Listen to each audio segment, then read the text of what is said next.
We're standing here in the hallway that saw the legendary E3 2007, the mini E3 of Santa Monica.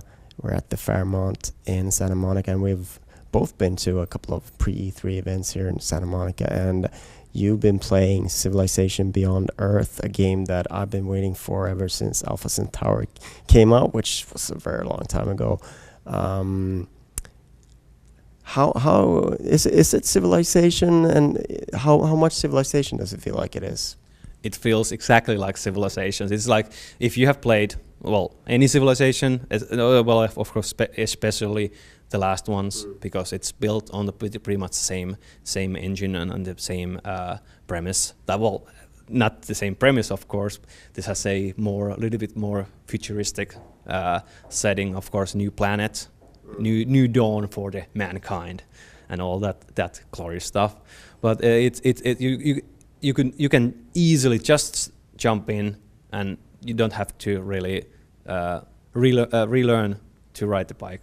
It's sort of like the same rule set as Civilization 5 with hexagons, and you can't stack units and that sort of thing. Yeah, exactly.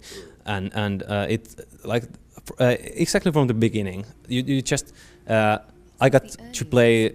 It was very nice to have pretty much unlimited turns, like no turn limit. But then again, I only have like less than an hour with the game, and it was basically that's like I started playing, and then just somebody knocks. What? That wasn't an hour. That was like 5 minutes. But yeah, usually, of course, when that happens, then you notice that it's 4 a.m. or something like that. It's time for breakfast. Yes, but yeah, it was pretty cool to see. The whole landscape is totally different. There are so many new resources that you have to, of course, check. But you have the trusty encyclopedia or whatever, where you can check all the resources and all the aliens, and it's and if you have played any other Civ games, you know where to look for the answers also. So you feel any Civ player will feel immediately at home with the game.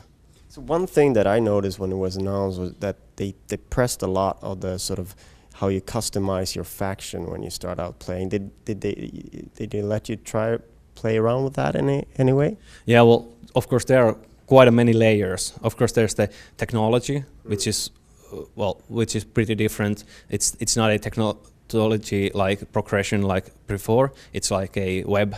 You start in the middle and you start to expand, and even though you're expanding, there's no way that you can learn everything, and every technology has also layers in itself.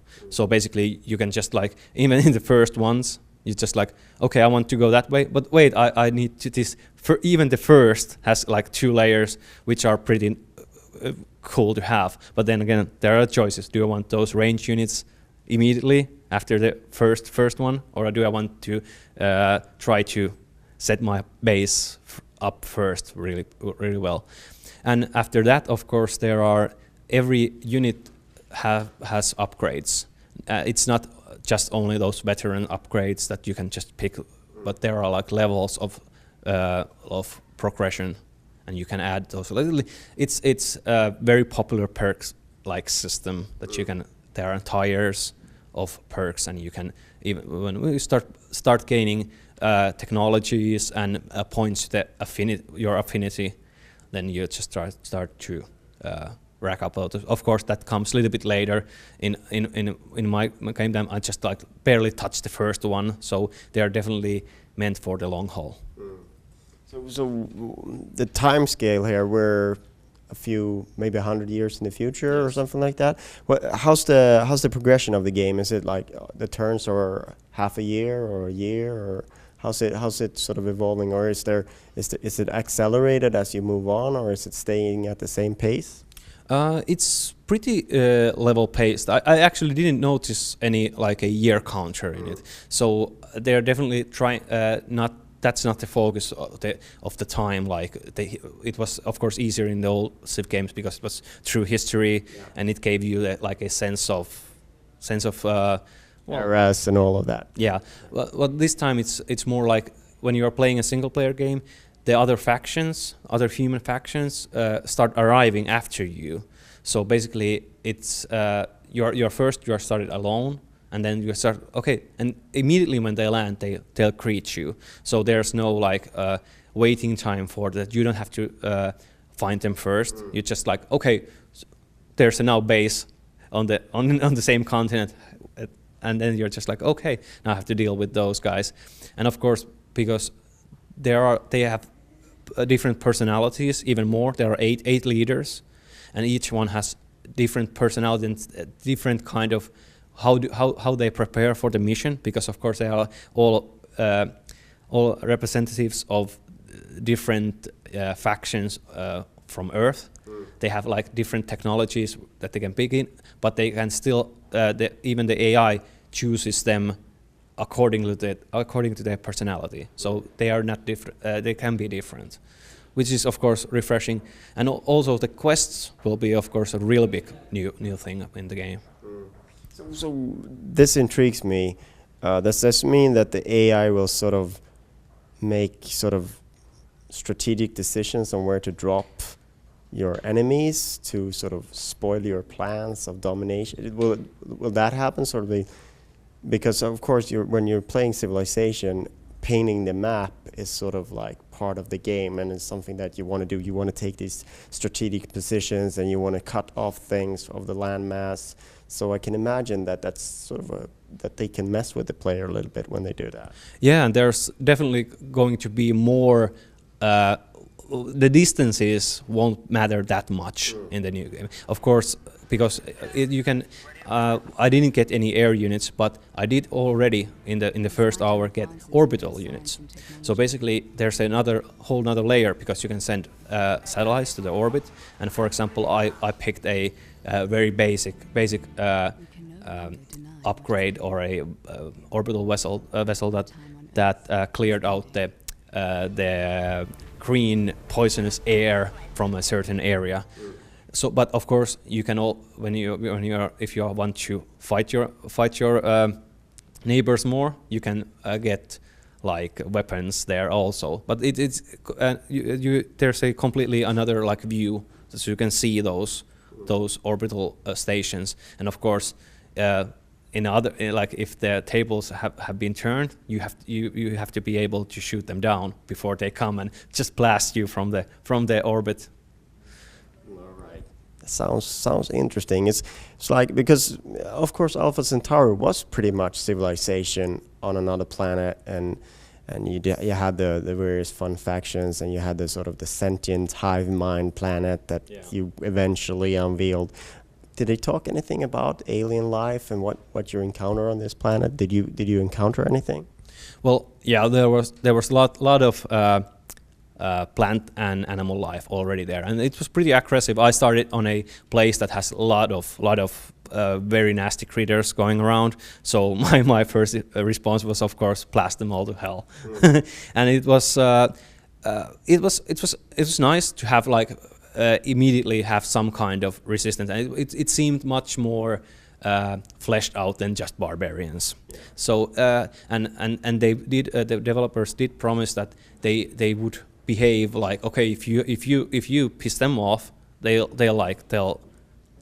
keep on attacking you. But if you manage to like get technologies and again affinity points to the kind of mindset that you are trying to get one with the planet, like in Alpha Centauri, then you can become friends with them, and basically you can just you go bug those guys. All right. So, but it sounds like you're pretty excited about this. Is that correct? Yeah. Well, like I said, it's like just swept the time completely. Just felt like nothing for that time. I really wanted to play it more. It's no doubt about it. And I did like the quest systems, because now you really seem to have like more. It's more asymmetrical. So it's not just planning for the optimum optimal strategies, you really have like, okay, now there's other things happening. You can play more intuitively. Like there's possibilities, and there are branches in the quests. If you do this, it can go that way, and there's definitely it seems more dynamic. They even said that one of the head developers is a really big fan of the Civilizations Revolutions have faster downloadable game. So they have also tried to incorporate some kind of like little bit faster and more like it may not be totally fair, but it should be more interesting. That was their point, and I do agree with it. It definitely gave it more just like more interesting events. Because Civilization Revolution had these sort of artifacts that you can get, and that really gave you boosts, and that were sort of like a race between the factions to get those. Yeah. So, but it's still like very it's the same kind of complication and depth than with Civilization 5, for example. But it still seems even the user interface seems a little bit more like it's the same, but it still looks a little bit streamlined and a little bit like, okay, we want you. They want to be it to be more accessible, and without compromising the depth. All right. So, what's your closing thoughts on it? It seems to be very faithful to the Civilization franchise, but it still feels pretty fresh. And of course, we have been waiting for another Alpha Centauri for so long. So I really, for what I saw, it has really good promise. Of course, there are a lot of questions still to be asked, but it feels like, okay, I can be happy with it, even though it's not Alpha Centauri 2. So it looks good. To discover a new world, a new home,